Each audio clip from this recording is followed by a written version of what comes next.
Welcome back in my YouTube channel doctor S के साथ। मेरे यूट्यूब चैनल डॉक्टर एस के साथ में आप सभी को पुनः स्वागत है। आज मैं डिस्कस करने वाला हूं इंडियन टैक्सेशन सिस्टम, जो भारतीय कर प्रणाली है वो किस तरह से है, उसका स्ट्रक्चर किस तरह से है, उसका टाइप्स कौन कौन सा है, उस पर आज हम लोग डिस्कस करने वाले हैं। तो चलते हैं वन बाय वन समझते हैं। ये इकोनॉमिक्स का टॉपिक है, क्योंकि मैंने इकोनॉमिक्स को स्टार्टिंग किया हूँ और उसका ईच एंड एवरी टॉपिक पे मैं पहले वन बाय वन करके डिस्कशन करूंगा। जो भी न्यू स्टूडेंट है इस चैनल से जुड़ेंगे, ताकि इकोनॉमिक्स से रिलेटेड जो भी टॉपिक होगा उन तमाम टॉपिक को मैं कवर अप करने वाला। तो चलते हैं, देखते हैं, समझते हैं। और साथ ही साथ जो कॉमर्स की स्टूडेंट है, जो टैक्सेशन पढ़ते हैं, उनके लिए भी रिलेवेंट है। चाहे यूजीसी नेट का प्रिपरेशन करते हो, चाहे वो कॉमर्स से रिलेटेड जो भी कंपटीशन की प्रिपरेशन करते हो, उन तमाम क्लासेस में ये एडवांटेज देगा, हेल्प करेगा। साथ ही साथ जो बिहार में जो 10+2 टीचर का प्रिपरेशन करते हैं, STET का, BPSC का, उसमें भी ये फायदा करेंगे। तो चलते हैं, समझते हैं एकदम बेसिक से। देखिए, कहता है इंडियन टैक्सेशन सिस्टम में जो टैक्स जो होती है उसको दो भागों में बांटा गया है। ठीक है, पहला तो है आपको डायरेक्ट टैक्स, जिसको शॉर्टकट में मैं DT बोल सकता हूं। ठीक है, यानी कि हिंदी में इसको मैं बोल सकता हूं प्रत्यक्ष कर। दूसरा है आपको indirect tax, IDT, indirect tax. तो डायरेक्ट टैक्स को समझते हैं। तो देखेंगे, डायरेक्ट टैक्स वैसा टैक्स को कहा गया है जो इनकम और वेल्थ पे चार्ज की जाती है। मतलब प्रत्यक्ष कर वैसे कर को बोला जाता है जो किसी व्यक्ति, संस्था या कंपनी के द्वारा अर्जित की गई आय और संपत्ति पे चार्ज की जाती है, और ये टैक्स सेंट्रल गवर्नमेंट अर्थात केंद्र सरकार के द्वारा ये वसूल की जाती है। ठीक है, डायरेक्ट टैक्सेशन में आपको आती है इनकम टैक्स। ठीक है, क्या समझे, इनकम टैक्स, इसमें आएंगे आपको इनकम टैक्स। दूसरा आपको आएंगे कॉर्पोरेट टैक्स। उसके बाद आपको आएंगे वेल्थ टैक्स, और चौथा में आएंगे आपको गिफ्ट टैक्स। ये चार प्रकार के जो होती है वो डायरेक्ट टैक्स के दायरे में आती है। ठीक है, और ये सभी जो डायरेक्ट टैक्सेशन है ये सेंट्रल गवर्नमेंट के द्वारा वसूल की जाती है, अर्थात चार्ज की जाती है। ठीक है, यहां तक हम लोग को समझ में आ गया। क्या समझे कि डायरेक्ट टैक्स वैसे टैक्सेशन को कहा जाता है जो किसी कंपनी या गैर कंपनी या कोई व्यक्ति के द्वारा अर्जित की गई आय पे लगाया जाता है, और ये टैक्स जो होती है केंद्र सरकार के द्वारा वसूल की जाती है, अर्थात सेंट्रल गवर्नमेंट के द्वारा, उसे डायरेक्ट टैक्स कहते हैं। हम लोग डीपली से फिर इसमें डिस्कशन करेंगे इनकम टैक्स क्या है। तो इनकम टैक्स एक्ट आती है 1961, जो अब हो गया डायरेक्ट टैक्स कोड आ गया 2025। कॉर्पोरेट टैक्स जो होती है किसी कंपनी पे चार्ज की जाती है, ये किसी इंडिविजुअल पे चार्ज की जाती है, जबकि कॉर्पोरेट टैक्स और साथ ही साथ इनकम टैक्स जो होती है किसी इंडिविजुअल अर्थात व्यक्ति पे चार्ज की जाती है। ठीक है, और भारत में इनकम टैक्स को अब अबोलिश कर दिया गया है 2025 में। अब आ गया डायरेक्ट टैक्स कोड आ गया है। क्या समझे, डायरेक्ट टैक्स कोड 2025 आ गया इनकम टैक्स एक्ट की जगह पे। ठीक है, कॉर्पोरेट और इस पे स्लैब रेट अप्लाई होती है। इनकम जो डायरेक्ट टैक्स कोड होती है इस पे स्लैब रेट का मतलब जैसे जैसे उस व्यक्ति का इनकम में वृद्धि होती है तो उस पर टैक्स की रेट में वृद्धि होती है। जैसे स्लैब रेट अभी हमारे इंडिया में है जो 2025 फाइनेंशियल ईयर की अकॉर्डिंग है, जब आपको अप टू 4 लाख तक होगा तो टैक्स लगेगा 0। 4 लाख से 8 लाख तक इनकम होगा तो उस पर एट द रेट ऑफ 5% से टैक्स लगेगी। 8 लाख से 12 लाख तक इनकम होगी तो 10%। 12 से 16 लाख तक होगी इनकम का तो 15%। 16 से लेकर के 20,000 इनकम होगा तो 20%, और 20 लाख से 25 तक होगा तो 25%। 20%, 25 से लेकर के 30 लाख तक इनकम होगा तो आपको लगेगा कितना, 25%, और 30 लाख से एबव यदि आपको इनकम होगा तो आपको लगेगा 30% से टैक्सेशन लगेगा। हमारे इंडिया में अभी आपको इनकम 16 लाख तक होगा तो आपको 12 लाख तक की इनकम पर टैक्स आपको 0 बनेगा, क्योंकि रिबेट है हमारे इंडिया में, रिबेट भी प्रावधान अप्लीकेबल की गई है। ठीक है, वेल्थ टैक्स जो होती है ये संपत्ति पे लगती है, चाहे वो कंपनी हो या गैर कंपनी हो। गिफ्ट टैक्स भी सभी पे लगती है।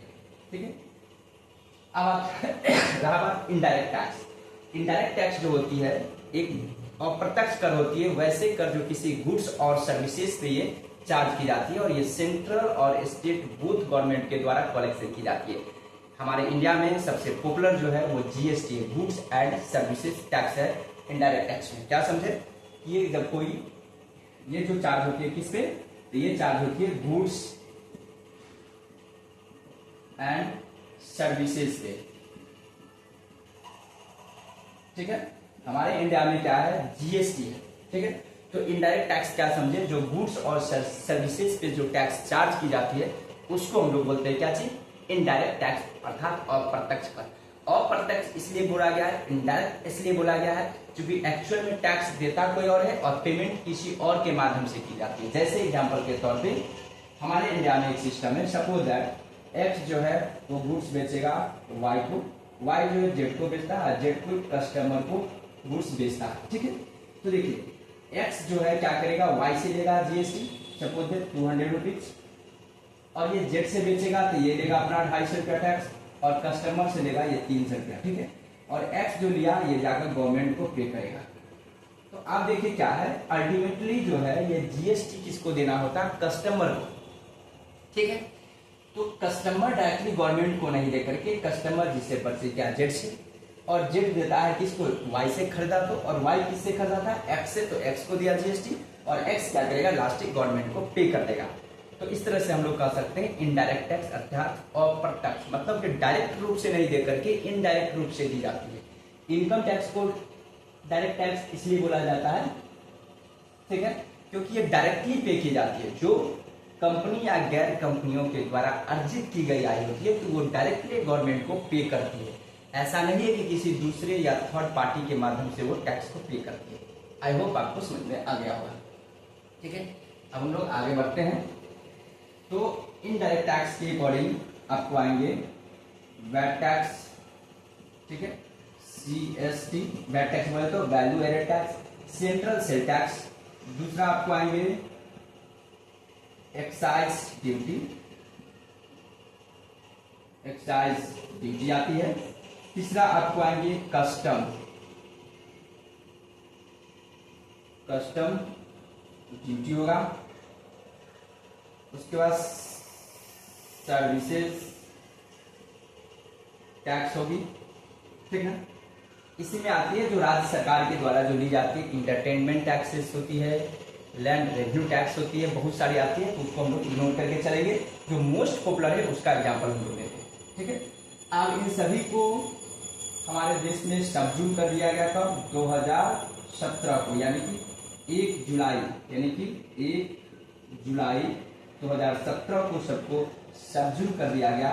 इसको नाम रखा गया जीएसटी, अर्थात गुड्स एंड सर्विसेज टैक्सेशन, इसका नेम हो गया। आई होप आपको बातें समझ में आ रही होगी। वैट टैक्स के बारे में अब मैं डिस्कस कर रहा हूँ। वैट टैक्स का मतलब होता है वैल्यू एडेड टैक्स। ठीक है, मूल्य वर्धित टैक्स, मतलब मल्टीपल स्टेज पे ये टैक्सेशन लगती है और ये स्टेट गवर्नमेंट के द्वारा दी जाने वाली एक प्रकार के अप्रत्यक्ष कर थी।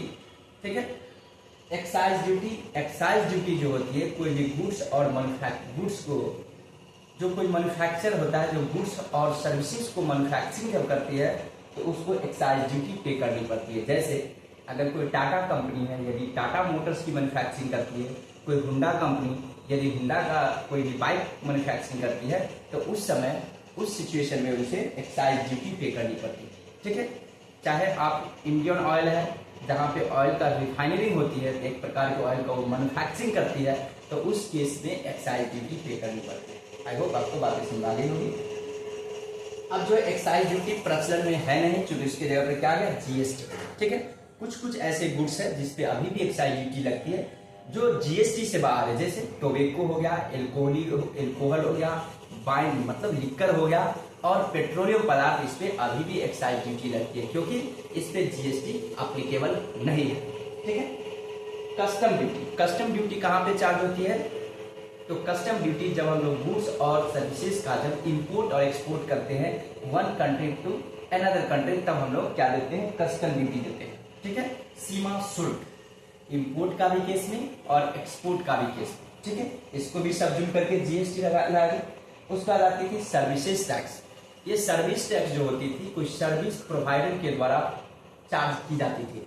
जैसे कोई डॉक्टर अपना कंसल्टेंसी ओपन कर रखा है, अपना कंसल्टेंसी को ऑपरेट करती है, तो जैसे वो पेशेंट को देखती है और पेशेंट को देखने के लिए वो अपना कुछ कंसल्टेंसी फी रखता है, जैसे 500, 1000, 2000, ऐसा जो डॉक्टर है जिसका अपना सर्विस चार्ज है, तो वो क्या करती है, वो फीस के साथ साथ वो अपने कस्टमर से, अपने क्लाइंट से वो क्या रिलाइज करती है, सर्विस टैक्स। या कोई इंश्योरेंस कंपनी हुआ, ठीक है, कोई ट्रांसपोर्ट कंपनी हुआ, कोई रेलवेज कंपनी हुआ, ठीक ना, ये सब क्या लेती थी, सर्विस टैक्स, जो वो कैरीज करती है या गुड्स को या पैसेंजर को, तो यहाँ पे सर्विस टैक्स देना पड़ता था। या होटल में जो सर्विस प्रोवाइड करती है होटल, वो भी सर्विस टैक्स चार्ज करती थी।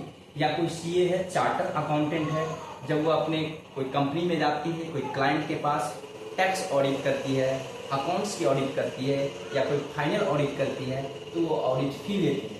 तो वो फी के साथ साथ वो अपने क्लाइंट से सर्विस टैक्स भी मतलब चार्ज करती है और गवर्नमेंट को पे कर देती है। ठीक है, फिर कोई डायरेक्टर हुआ, अपने डायरेक्टर फी लेती है तो उसमें जीएसटी लेती है।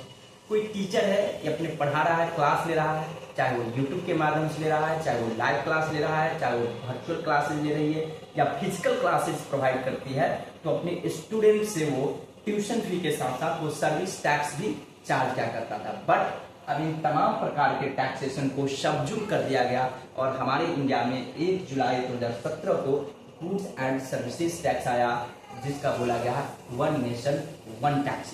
टैक्सेशन में एक बहुत बड़ा क्रांति हुई थी। ठीक है, ताकि वन नेशन वन टैक्स, क्योंकि वैट टैक्स स्टेट गवर्नमेंट के द्वारा ली जाती थी, ईच एंड एवरी स्टेट का अपना अपना टैक्सेशन का रेट हुआ करता था, जिसके कारण एक ही प्रोडक्ट का डिफरेंट स्टेट में उसका प्राइस डिफरेंट हुआ करता था। तो इन सभी चीजों को, इन प्रकार की तमाम जो समस्याएं थी, तो केंद्र सरकार ने इस समस्याओं को निदान करने के लिए, समाधान करने के लिए उन्होंने इन तमाम प्रकार के इनडायरेक्ट टैक्सेशन को टर्मिनेट करके इन तमाम प्रकार के टैक्सेशन को सबज्यूम करके उन्होंने जीएसटी लाया, गुड्स एंड सर्विसेज टैक्सेशन। ठीक है, आई होप आपको बातें समझ में आ गई होगी। अब हम लोग चलते हैं, ये रहा डायरेक्ट और इनडायरेक्ट टैक्सेशन। ठीक है, अब हम लोग थोड़ा समझते हैं, एक होती है प्रोग्रेसिव टैक्स। ठीक है, इसको मैं थोड़ा सा मिटा रहा हूं। ठीक है,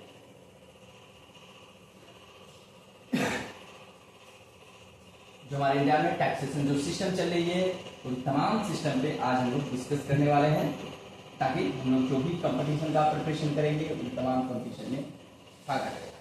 तो देखें, एक होती है प्रोग्रेसिव टैक्स, प्रोग्रेसिव टैक्स, और दूसरा हो गया आपको रिग्रेसिव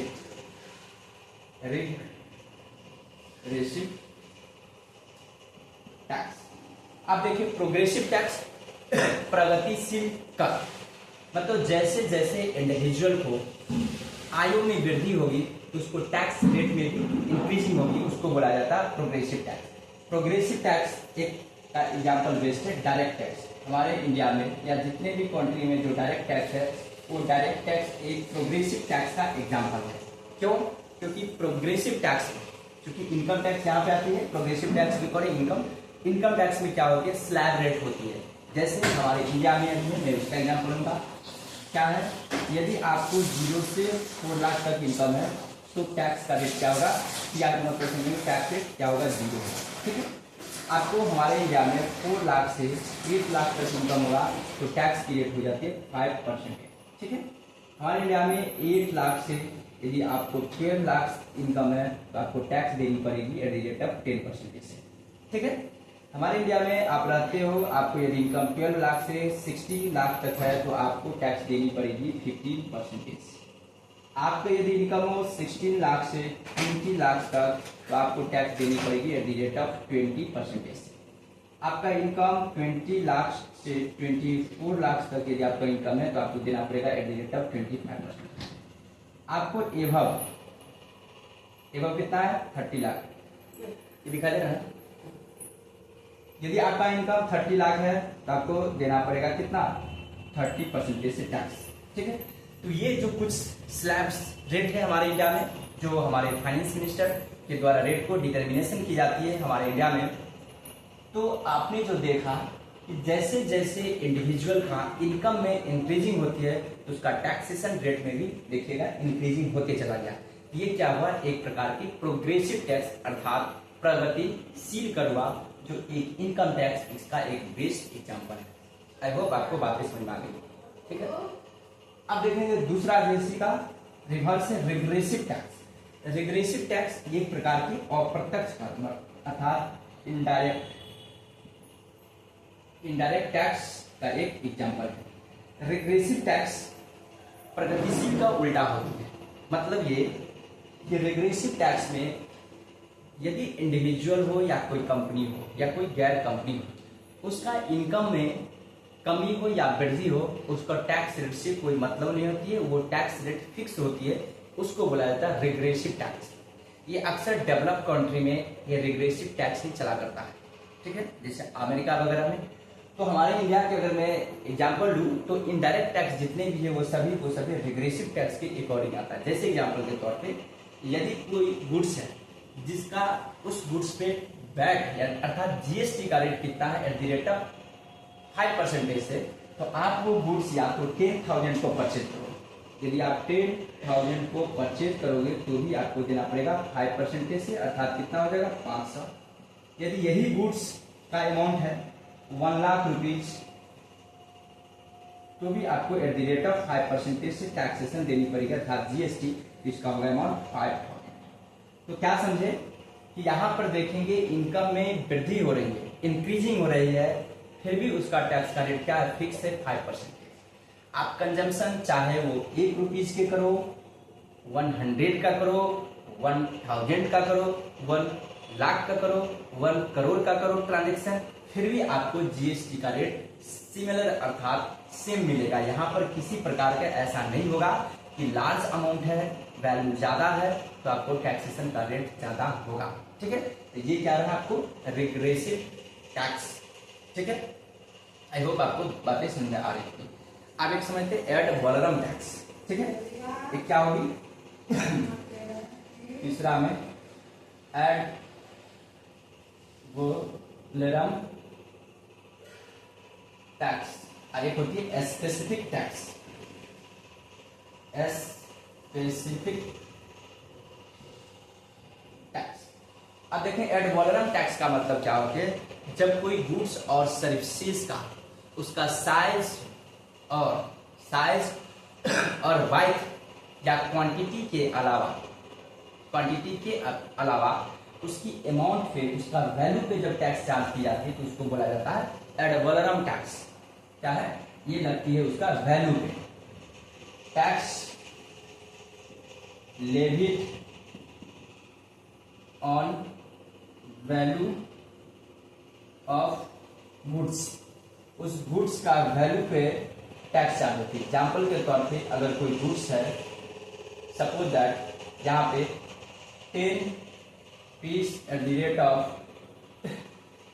ऑफ 5,000, अर्थात इसका वैल्यू हुआ कितना 50,000, तो जीएसटी जो लगेगा GST at the rate of suppose that 18% है, तो जीएसटी लगेगा इस क्वांटिटी के बेसिस पे नहीं, अर्थात इसका वैल्यू के बेसिस पे 18%, तो 25 90 9,000 लगेगा इसको 50,000, अर्थात उसे इनवाइस बनेगी कितना 59,000 का।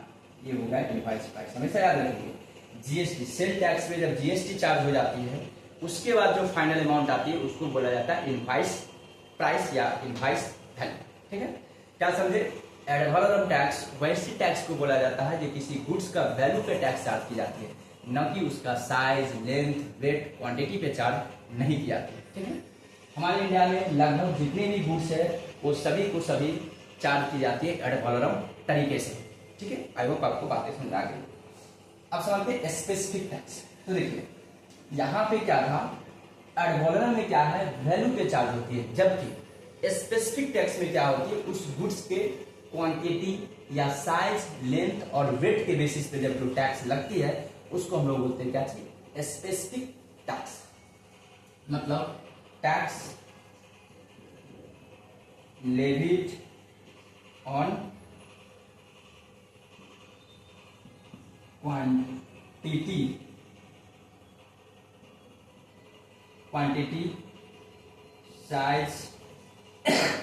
Size length weight etc. मतलब tax levied on quantity size length weight के बेसिस पे, तो उसको हम लोग बोलते हैं स्पेसिफिक टैक्स। स्पेसिफिक टैक्स जो होती है हमारे इंडिया में कुछ ही ऐसा प्रोडक्ट है उस पर चार्ज की जाती है, नाम है स्पेसिफिक। जैसे हमारे इंडिया में पान मसाला,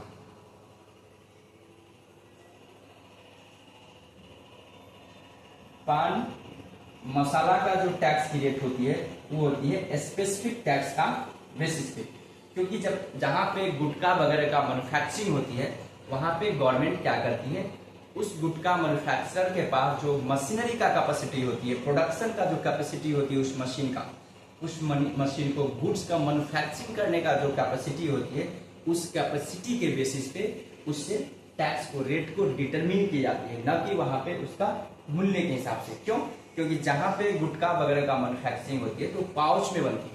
अब कई लाखों की संख्या में पाउच एक दिन में मैन्युफैक्चरिंग होती है, करोड़ों की संख्या में, तो वहां पे 10, 20 हजार, 50 हजार, लाख क्वांटिटी जो होगा वो इधर से उधर कर देगा, जिससे क्या होगा, सरकार को रेवेन्यू कम मिलेगा। इसलिए गवर्नमेंट क्या करती है कि भाई आप मैन्युफैक्चरिंग का काम करोगे गुटखा का, पान मसाला का, तो आप मशीनरी का जितना कैपेसिटी आपको होगा उस कैपेसिटी से मैं आपसे टैक्स लूंगा, चाहे आप मैन्युफैक्चरिंग कम ही क्यों ना करें। हाँ, कम कभी कभी कुछ स्पेसिफिक सिचुएशन में होगा तो गवर्नमेंट वहां रिबेट देगा। जैसे यदि उस फैक्ट्री में स्ट्राइक हो गया, फैक्ट्री कोई कारणवश बंद हो गई, फैक्ट्री में मशीनरी का कोई टूट फूट हो गया, तो उस सिचुएशन में गवर्नमेंट उसको रिबेट देगा, क्योंकि उसका कोई प्रूफ होती है कि हाँ स्ट्राइक था इतना से इतना तारीख तक, तो इसमें मैन्युफैक्चरिंग का काम नहीं था, बंद था, ठीक है, ब्रेकडाउन थी। तो उस सिचुएशन में गवर्नमेंट क्या करती है, उसे टैक्स को कुछ रिबेट दे देती है, मतलब टैक्स को चार्ज नहीं करती है, क्योंकि वो समझती है जब स्ट्राइक थी तो उस सिचुएशन में मैन्युफैक्चरिंग के काम तो हुआ ही नहीं होगा, तो टैक्स किस बात का। तो आई होप कि आपको समझ में आ गया होगा हमारे इंडियन में जो टैक्सेशन सिस्टम है इस तरह से है और एक लाजवाब टैक्स की तरीका है। Okay, bye bye, have a nice day.